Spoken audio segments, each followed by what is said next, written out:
Eu vou dar mais uma informação sobre o Moro, antes de passar para o Constantino e para a Ana para mais essa rodada de comentários.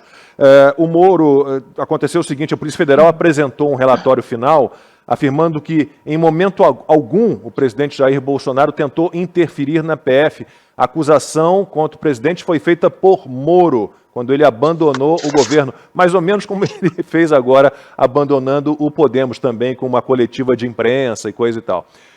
Então, Constantino, começa com você, depois a Ana. Como é que você definiria essa semana do ex-juiz, ex-herói nacional, ex-ministro e agora ex-presidenciável Sérgio Moro? E se quiser botar o Dória nesse pacote, fique à vontade, Consta. Eu vou colocar o Dória no pacote porque eu acho que esse pacote é todo mundo muito parecido, né? São todos tucanos em essência, com os seus 50 tons de vermelho ou rosa, né? O que preferir. A tal suposta terceira via, eu nunca coloquei fé nisso. E por esse motivo, em essência. Porque todos ali, no fundo, querem criar uma falsa narrativa de equivalência moral entre Lula e Bolsonaro, os extremos que precisamos combater, e no fundo eles estão até mesmo mais inclinados para o lado do Lula. São todos tucanos, são todos de esquerda, são todos globalistas, né?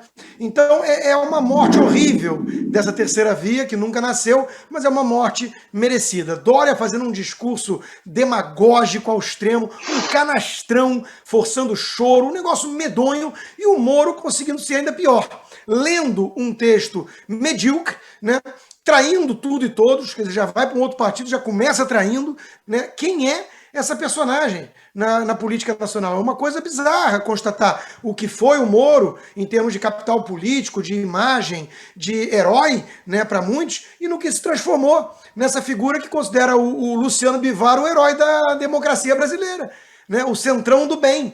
Quer dizer, é um negócio patético. Alguém que diz que, infelizmente, prendeu o Lula, né, que tem coisas boas, um líder popular que fez coisas boas, mas coisas erradas também.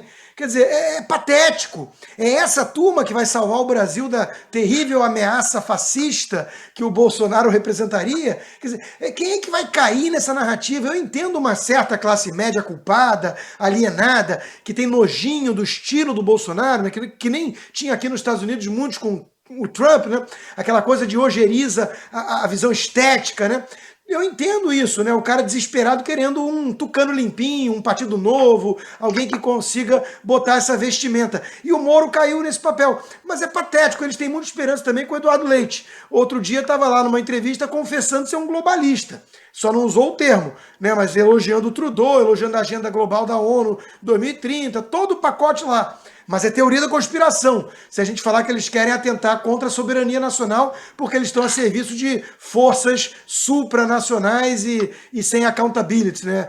Burocratas e tecnocratas sem rosto e voto, que querem mandar no mundo. E vimos na pandemia o que aconteceu. O Fiuza já desabafou e explicou o suficiente por todos nós, não precisa chover no molhado, né? Então, é essa patota que mandou prender, é o Moro que saiu de uma reunião de fininho, depois quis que aquela reunião fosse a público e nós vimos apenas o presidente e os ministros defendendo a liberdade, enquanto que ele lavou as mãos enquanto a polícia prendia transeunte, prendia banhista. Quer dizer, é essa turma que vai posar agora de salvador da pátria e da democracia, não convence ninguém sério e atento. Eu quero crer que no Brasil tenha gente séria e atenta o suficiente. Minha desconfiança é mesmo o sistema. Ana, seu comentário sobre o Dória, aquele que desistiu de desistir, e para o Sérgio Moro também, né? Aquele que desistiu do Brasil, aparentemente, Ana.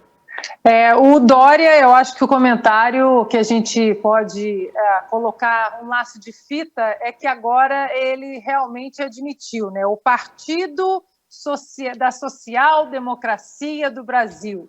E hoje o brasileiro já sabe, entendeu que a tal social-democracia, que tem democracia no nome, nada mais é do que um partido de esquerda, né, com roupa de grife. O brasileiro já entendeu isso, o brasileiro já entendeu o teatro das tesouras a que nós fomos submetidos durante anos e fomos enganados. Então, agora está aí, com todas as palavras, né? Dória vai passar aí por essa eleição presidencial como um pequeno traço também, porque o brasileiro, tenho certeza que vai lembrar quem foi quem dentro dessa pandemia, quem trancou, quem soltou, quem preservou a liberdade, quem deixou o brasileiro, o cidadão responsável, tomar as suas decisões, né, embasadas na sua própria liberdade individual. Então, acho que o Dória, acho que tem muito mais aí de narcisismo dentro do PSDB, dentro dessa história toda do ponto, quem seria o presidenciável, do que outra coisa. Sobre o Sérgio Moro, Lacombe, eu gostaria de ler só um pequeno trecho aqui do relatório, exatamente da Polícia Federal, que diz o seguinte, né, saiu do governo, né, fazendo ilações ali perigosas, inclusive acusando o presidente Bolsonaro de ter influenciado de maneira nada republicana na Polícia Federal, e aí o relatório diz o seguinte, num pequeno trecho: no decorrer dos quase 2 anos de investigação, 18 pessoas foram ouvidas, perícias foram realizadas, análises de dados e afastamentos de sigilos telemáticos implementados. Nenhuma prova consistente para subsunção penal foi encontrada. Muito pelo contrário, todas as testemunhas ouvidas foram assertivas em dizer que não receberam orientação ou qualquer pedido, mesmo que velado, para interferir ou influenciar investigações conduzidas na Polícia Federal. Fecho aspas. Então, parece que o Moro político, para fechar, Lacombe, ele tem aí uma digital de traição, né? Ele traiu o presidente Bolsonaro, ele traiu o partido A, ele traiu o partido B agora, mas, acima de tudo, né, com essa digital de traição, Lacombe, ele traiu a nação brasileira com o silêncio que ele resolveu estabelecer como digital de um homem, de um ex-homem da lei, que viu tudo isso que nós estamos falando, todas essas inconstitucionalidades por parte do STF, inconstitucionalidades, não era nem interpretações, inconstitucionalidades, e permaneceu esse tempo todo num silêncio ensurdecedor. Então, acho que acima de qualquer traição partidária, o Moro traiu o Brasil.